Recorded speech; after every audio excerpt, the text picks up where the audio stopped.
സത്യത്തിൽ ഇപ്പോൾ big boss season 6 കൊണ്ടുപോകുന്ന രണ്ട് മെയിൻ മത്സരാർത്ഥികൾ എന്ന് പറയുന്നത് നമ്മുടെ ജാസ്മിനും അതുപോലെ തന്നെ സിബിനും തന്നെയാണ്.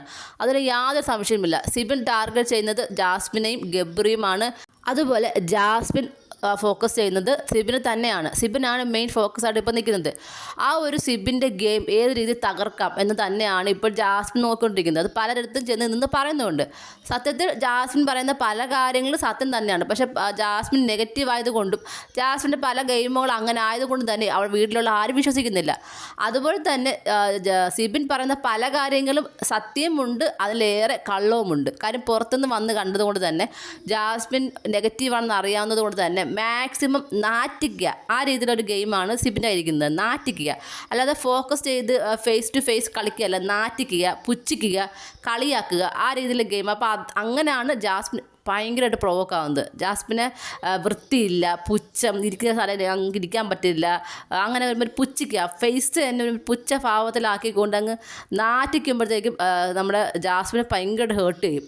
അതേപോലെ തന്നെയാണ് നമ്മുടെ സിബിനെ പ്രൊവോക്ക് ചെയ്യാൻ എളുപ്പമാണ്. കാര്യം സിബിൻ ചെയ്യുന്ന എന്തെങ്കിലും കാര്യം അത് ശരിയല്ലെന്നോ അല്ലെങ്കിൽ സിബിൻ അത് അറിയത്തില്ലെന്നോ എന്തെങ്കിലും ഒരു കാര്യം പറഞ്ഞാൽ സിബിൻ പെട്ടെന്ന് പ്രൊവോക്കാവും. പെട്ടെന്ന് ദേഷ്യം വരുന്നതും പെട്ടെന്ന് ക്യാരക്ടർ മാറുകയും മറ്റുള്ളവരെ ഏത് രീതിയിൽ താഴ്ത്തി സംസാരിക്കാൻ കഴിവുള്ള ഒരു വ്യക്തി തന്നെയാണ് സിബിനോട് ആരെങ്കിലും എന്തെങ്കിലും ഒന്ന് പറഞ്ഞാൽ സിബിൻ പിന്നെ പറയുന്ന വാക്കുകൾ എന്ന് പറയുന്നത് എക്സ്ട്രീം ലെവൽ, തറ ലെവൽ വാക്കുകളാണ് പറയുന്നത്. അപ്പോൾ പിന്നെ അവിടെ ആരും തറ ലെവൽ വാക്ക് പറയുന്നില്ല എന്ന് ചോദിച്ചാൽ എല്ലാവരും പറയുന്നുണ്ട്. പക്ഷേ ഏറ്റവും കൂടുതൽ തറ ലെവൽ വാക്ക് പറയുന്നത് അവിടെ സിബിൻ തന്നെയാണ്. പക്ഷേ അത് ജാസ്മിനെ ആയതുകൊണ്ടായിരിക്കും അത് പുറത്തേക്ക് പോസിറ്റീവായിട്ടാണ് പോകുന്നത്. നേരെ മറിച്ച് ജിൻഡോയോടാണ് സിബിൻ ഇതുപോലെ സംസാരിക്കുന്നതെങ്കിൽ ഇപ്പോൾ പോസിറ്റീവായിട്ട് നിൽക്കുന്ന സിബിൻ ഒരിക്കലും ഇങ്ങനെ പോസിറ്റീവായിട്ട് നിൽക്കില്ല, നെഗറ്റീവ് ആകും.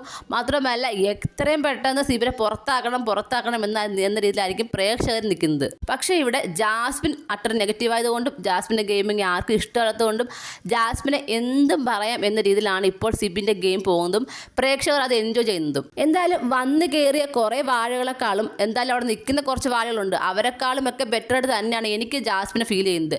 ജാസ്മിൻ്റെ കുറച്ച് നെഗറ്റീവ് കാര്യങ്ങളുണ്ട്, ഇപ്പോൾ സിബിനുള്ളതുപോലെ തന്നെയാണ്, അതുണ്ട്. പക്ഷേ എന്നിരുന്നാൽ പോലും നല്ല രീതിയിൽ ഗെയിം കൊണ്ടുപോകുന്ന ഒരു മെയിൻ വ്യക്തി എന്ന് പറയുന്നത് ജാസ്മിൻ തന്നെയാണ്. ജാസ്മിനെയും ഗബ്രിയെയും ചുറ്റിപ്പറ്റി തന്നെയാണ് ആ വീട്ടിലെ എല്ലാ ഗെയിമിങ്ങും പോകുന്നത്. അതിനി ആരിനി എന്ത് പറയാനും അങ്ങനെ അല്ലെന്ന് പറയാൻ ആർക്കും സ്ഥാപിക്കാൻ കഴിയില്ല. ജാസ്മിൻ ഗബ്രി എന്നൊരു വിഷയമില്ലാതെ അവർക്ക് ആർക്കും ഒരു ഗെയിമിങ്ങും ഇല്ല. എന്തായാലും അധികം താമസിക്കാതെ തന്നെ സിബിൻ്റെ റിയൽ ഫേസ് പുറത്തേക്ക് വരിക തന്നെ ചെയ്യും.